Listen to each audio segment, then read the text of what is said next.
Hi, Kichus കിച്ചണിലേക്ക് എല്ലാവർക്കും സ്വാഗതം. ഞാൻ ഇന്നിവിടെ ഗ്രീൻ പീസ് കറി ഉണ്ടാക്കാൻ പോവുക. ഈ വീഡിയോ കാണുന്നവർ ദയവായി എനിക്ക് ലൈക്ക് സബ്സ്ക്രൈബും തരിക. ഗ്രീൻ പീസ് തലേ ദിവസം വെള്ളത്തിയിട്ട് കോത്ത് വെച്ചൊക്കെയാണ്. അത് കുക്കറിലേക്ക് ആഡ് ചെയ്യാം.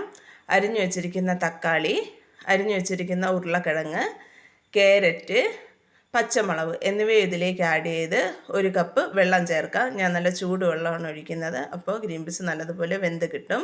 ഇതിലേക്ക് ആവശ്യത്തിന് ഉപ്പ് ആഡ് ചെയ്ത് 1/4 ടീസ്പൂൺ മഞ്ഞൾപ്പൊടി ഇട്ട് നല്ലതുപോലെ ഇളക്കി കലക്കിയതിന് ശേഷം നമുക്ക് കുക്കർ അടച്ചു വെച്ച് ഒരു 4 വിസിൽ വരുന്നത് വരെ വേവിക്കാം. ഇനി കൂട്ട് തയ്യാറാക്കാം. ഒരു ജാറെടുത്ത് 1 ബൗൾ തേങ്ങ, 1 ടേബിൾ സ്പൂൺ മുളക് പൊടി, 1 ടേബിൾ സ്പൂൺ മല്ലിപ്പൊടി, 1/4 ടീസ്പൂൺ മഞ്ഞൾപ്പൊടി, 1/4 ടീസ്പൂൺ ഗരം മസാലപ്പൊടി എന്നിവയിട്ട് നല്ല മഷി പോലെ അരച്ചെടുക്കാം.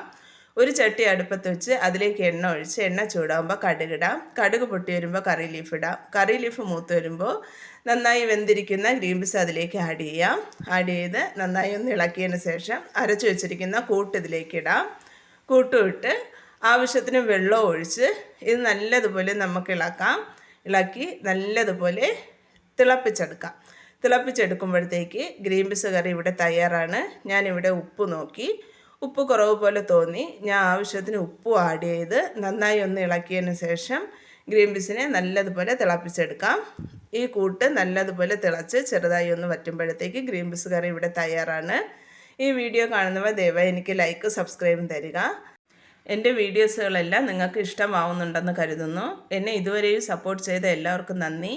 ഇനി ഈ സപ്പോർട്ട് മുന്നോട്ടുണ്ടാകുമെന്ന പ്രതീക്ഷയുടെയും ഈ വീഡിയോ കാണുന്നവർ എനിക്ക് ലൈക്ക് സബ്സ്ക്രൈബ് തരും എന്ന പ്രതീക്ഷയോടെയും വീഡിയോ നിർത്തുന്നു. താങ്ക്